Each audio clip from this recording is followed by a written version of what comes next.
오늘은 이씨에 대한 얘기를 조금 해보려고 해요. 약간 Q&A? 그동안 Q&A를 블로그 통해서는 좀 이런저런 질문을 많이 받아가지고 그때 이제 답변을 해드리거나 아니면 좀 자주 받는 질문들 모아서 한번 올린 적도 있고 한데 유튜브 통해서는 얘기를 해본 적이 없어서 오늘 한번 해보려고 합니다.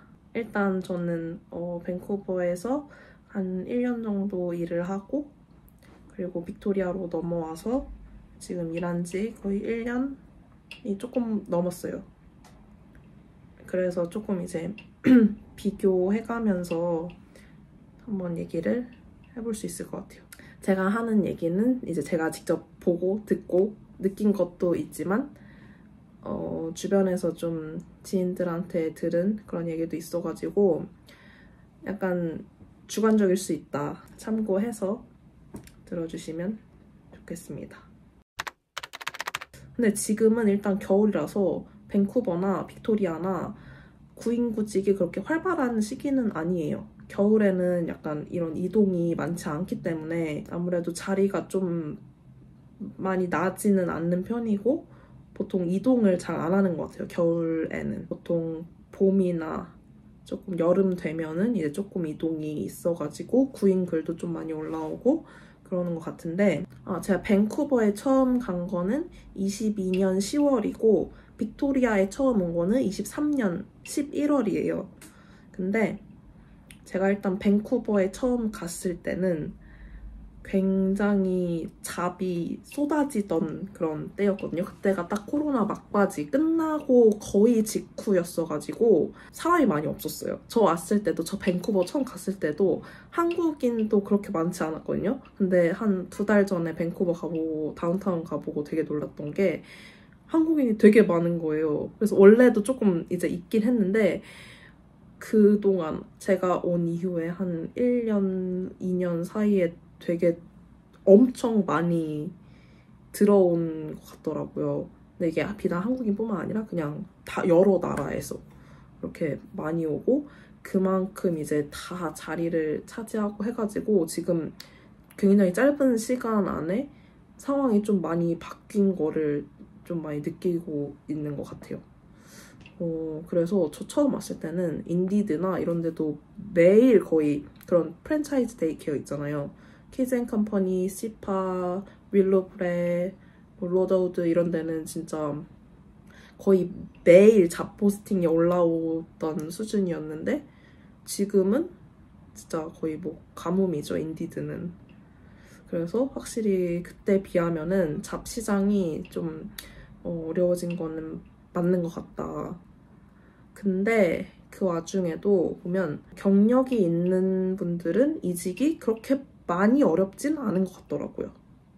경력이 있고 그리고 뭐 자격증 중에서도 EC, IT가 있으면 이제 이직에 조금 더 유리하기도 하고 전체적으로 봤을 때는 2년 전에 비해서는 쉽지 않지만 경력이 있으면 또 할만하다 인 것 같아요. 제 의견입니다. 그리고 실제로 제 주변에 이제 영주권 있고 경력 있으신 분들은 이직을 좀 되게 어렵지 않게 하시더라고요. 그래서 그렇게 하면서 이제 좀 본인한테 잘 맞는 센터도 찾아가고 좀 여러 군데 경험도 해보고 그러는 것 같아요. 그래서 일단 만약에 요새 또 이주를 많이 하시는 것 같은데 영주권 점수 때문에 이게 PMP로 넣었을 때 빅토리아에서 일을 하고 있으면 지역 점수가 들어가거든요. 그 지역 점수가 15점이 들어가요. 15점이면 정말 큰 점수잖아요. 그래가지고 이주도 많이 고민하시는 것 같은데 아무래도 잡을 일단 구하고 오시면은 제일 베스트지만 만약에 그렇지 못했다 하면은 겨울이 지나면은 그래도 조금 포스팅들이 올라오지 않을까 그런 생각입니다. 저는 일단 인디드를 제일 많이 사용해요. 인디드가 제일 많이 올라오고 업데이트도 빠르고 그래서 인디드로 제일 많이 찾아보는 편이고 EC 같은 경우에는 페이스북에 EC 그룹 같은 그런 게 있다고 해요. 저는 이 페이스북 통해서는 찾아본 적은 없긴 한데 거기서 요새 특히 좀 많이 올라온다고 하더라고요. 그래서 EC 네트워크 이런데 좀 그룹 같은 거 가입하셔가지고 그런 데서 정보도 많이 얻으실 수 있을 것 같고, 그리고 밴쿠버인 경우에는 우벤유 이런 한인 커뮤니티에 올라오기도 하고, 그리고 우벤유만큼은 아니지만 빅토리아의 경우에는 빅뭉에도 아주 가끔 올라오거든요. EC 구인 글이. 그래서 그런 데도 이제 체크해보시면은 조금 찾을 수 있을 것 같아요. 이제 제가 썼던 방법 중에 하나는 구글 맵 있잖아요. 거기에 데이케어라고 쳐요. 그러면은 집 근처, 뭐 그냥 여기 근처 데이케어가 쫙 나오거든요.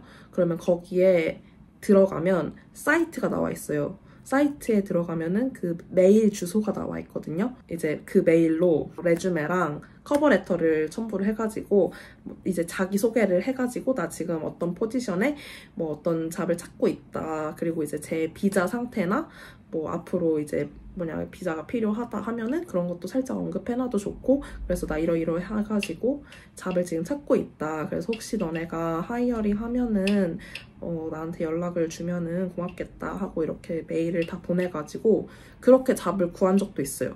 근데 보통 이게 회신이 잘 안 오긴 해요. 아무래도 하이어링을 안 하는 곳에다가 그냥 이제 메일을 보내놓은 거니까. 근데 좀 이렇게 수시로 하이어링을 하거나 아니면 하이어링을 할 때, 만약에 필요할 때 이거를 한 번이라도 볼 수 있지 않을까 해가지고 그런 바람으로 이제 그렇게 해보기도 했는데 이게 되기도 하더라고요. 그래서 잡을 못 찾겠다 싶으면은 그냥 무작정 데이케어를 찾아가지고 내가 출퇴근할 수 있을 만한 곳을 찾아서 그런 사이트 같은 것도 좀 살펴보고 괜찮다 싶으면은 그렇게 직접 먼저 어필을 좀 해보는 것도 하나의 방법이 될 수 있을 것 같아요. 꿀팁. 저는 인터뷰를 진짜 많이 봤어요. 밴쿠버에서도 많이 보고 빅토리아 와서도 이제 처음에는 잡 오퍼를 받고 왔지만 그 다음 센터를 구할 때는 이제 인터뷰를 좀 여기저기 해가지고 많이 봤는데, 인터뷰는 많이 볼수록 좋아요. 여러 군데에서 요청이 왔다 하면은 좀 많이 경험을 해보는 게 좋은 것 같아요. 그렇게 계속 보다 보면은 어쨌든 질문도 겹치고 그러다 보면은 이게 기억이 다 안 나더라도 한 번 말을 해봤던 거랑 완전 처음 말해보는 거랑은 또 이게 느낌이 다르잖아요. 그래서 제가 인터뷰 질문 받았던 거를 다 기억은 못하지만 조금 몇 개 기록해 놓은 거를 보면은 일단 자기소개는 조금 기본적으로 준비를 해가는 게 좋을 것 같아요. 내 이런 장점이나 자격, 내가 할 수 있는 능력 이런 것들을 조금 섞어가지고 좀 긍정적으로 해서 자기소개를 안 시키는 데도 많아요. 사실 그냥 스킵하고 바로 질문으로 넘어가는 데도 많은데 어쨌든 이거 하나라도 내가 제대로 대답을 할 수 있게 준비를 해가면은 조금 마음이 편하더라고요. 그리고 이제 첫 시작이니까 보통 이거를 이제 내가 준비한 대로만 잘 말을 하면은 그래도 그 다음부터는 조금 잘 풀리는 것 같아요. 자신감이 좀 생겨가지고. 그래서 일단 기본적으로 준비하면 좋은 게 자기소개랑 내 장점, 단점, 그리고 내 경력을 어떻게 풀어서 설명을 할 수 있는지 이런 것도 되게 중요한 것 같고, 그리고 그 외에 조금 자주 들었던 질문들은 교실에서의 경험? 이런 거 많이 묻는 것 같아요. 교사로서 좀 자랑스러웠던 경험들 이런 거 물어본 데도 있었고, 아니면 애들이랑 이제 일하는 게 스트레스가 많은 직업인데 이 스트레스를 어떻게 푸는지 이런 것도 스트레스 관련해가지고도 질문을 꽤 하기도 해요. 그리고 이제 학부모랑 트러블이 있었던 적이 있는지 어떻게 해결을 했는지 이런 것도 사례 하나 준비해두면은 좀 좋을 것 같고, 그리고 그런 이제 실제로 일어날 수 있을 법한 상황에서 어떻게 대처를 할 것인가 이런 것도 좀 물어보거든요. 그래서 제가 받았던 질문 중에 하나가 질문들이 이제 장난감 갖고 애들이 2명이서 싸우고 있는데 누가 먼저 가져갔는지는 모르는 상황에서 이거 어떻게 해결을 할 것이냐 이런 질문을 받기도 했었고 뭐라고 대답했는지 기억이 안 나는데 일단 만약에 프리스쿨일 경우는 애들이 다 말을 할 수 있잖아요. 그래서 그 애들한테 물어보거나 아니면 주변에서 보고 있던 애들한테 물어봐도 걔네는 다 얘기를 할 수 있거든요. 그래서 그런 방법도 있을 것 같다. 뭐 이런 얘기도 했던 것 같은데 그리고 아이 A가 B를 너무 막 귀찮게 해서 이 B의 아이 부모님이 컴플레인을 걸었을 때 어떻게 할 것이냐 이런 것도 있었고 그리고 코워커가 기분이 되게 안 좋아서 되게 루드하게 한다. 그러면 어떻게 할 것이냐. 근데 보통 코워커와의 문제에 대해서는 커뮤니케이션이 제일 중요하다고 얘기를 하는 편이에요, 저는. 코워커는 이제 애들하고는 조금 상황이 다를 수 있지만 코워커는 말이 통하잖아요. 그래가지고 조금 대화로 풀 것 같다. 대화는 항상 통한다. 이게 문제를 해결하기 가장 좋은 방법이다 해가지고 약간 이런 식으로 얘기를 하기도 하고 그래서 인터뷰 질문도 뭐 이런 것도 있고 그리고 구글에 이씨 인터뷰 치면은 또 질문들도 많이 나오거든요. 그래서 그런 거 보면서 이제 준비해봐도 좋을 것 같고 근데 제일 기본적인 거는 일단 나에 대해서 얼마나 잘 설명을 할 수 있냐 그 짧은 시간 안에 그게 제일 중요한 것 같아요. 그래서 이제 영어로 하는 게 조금 어렵긴 하지만 바꿔가지고 최대한 나를 잘 표현할 수 있게 잘 어필할 수 있게 그렇게 준비하는 게 제일 좋은 것 같아요. 그리고 제일 중요한 거는 자신감이에요. 자신감이 떨어지면은 정말 그냥 할 수 있는 말도 안 나오더라고요. 그래서 경험을 많이 해보는 거를 굉장히 추천드립니다. 시급은 일단 기본적으로 밴쿠버랑 빅토리아를 비교를 했을 때 저는 빅토리아가 시급이 조금 더 높다고 느껴요. 전체적으로. 지금 제가 인디드로 방금 전에도 조금 찾아봤는데 밴쿠버는 EC 베이직 자격증이 있다는 가정하에 스타트 시급이 20불인 것 같더라고요. 그리고 뭐 21불 이렇게 올라가기도 하고 그리고 IT가 있는 경우는 23불, 24불 이렇게 시작하기도 하는 것 같은데 또 ECA는 19불 이렇게 하는 데도 좀 있는 것 같고 근데 빅토리아 같은 경우에는 일단 ECA도 스타트 시급이 한 20불 정도에서는 보통 시작을 하는 것 같고 EC 베이직이다 하면은 22불?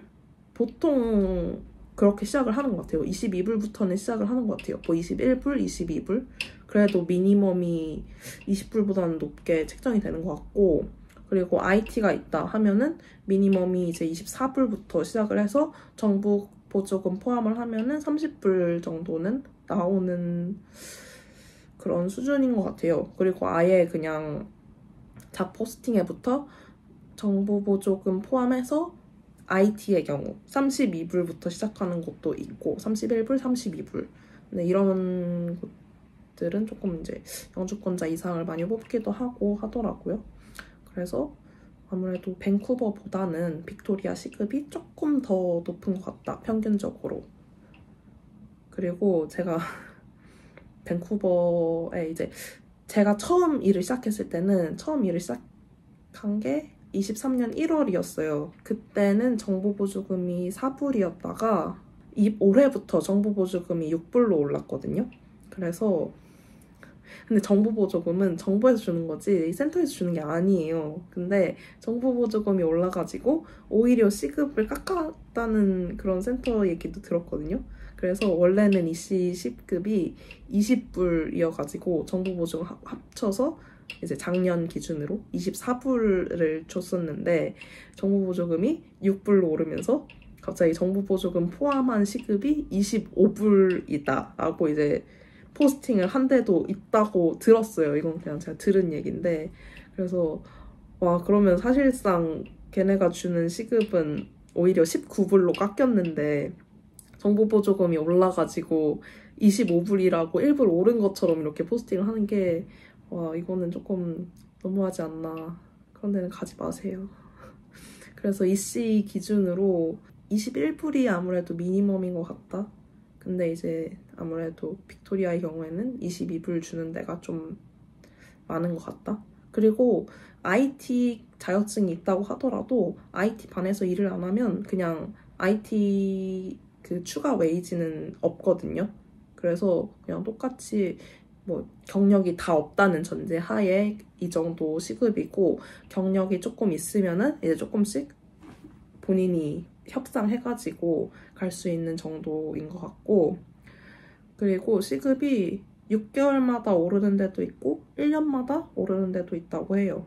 그래서 뭐 보통은 1년마다 0.5불씩 올려주는 데가 제일 흔한 것 같긴 한데, 이거는 센터마다 다른 것 같아가지고 뭐 그런 거 오너한테 물어보던가 아니면 이 정도는 코어커들한테 물어봐도 괜찮을 것 같아요.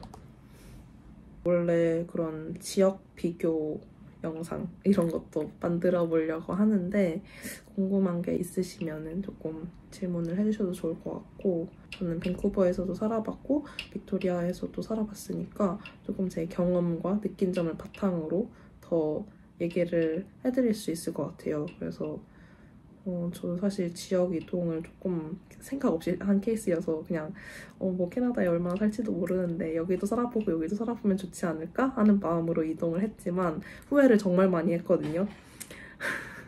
이제 아직 이동하시지 않은 분들은 조금 더 신중하게 생각을 할 수 있게, 그리고 조금 더 도움을 드리고 싶어가지고 혹시 궁금한 점이 있으시면 댓글 달아주셔도 되고 아니면 뭐 DM 보내주셔도 되고 제가 아는 선에서는 최대한 답변을 드리도록 하겠습니다.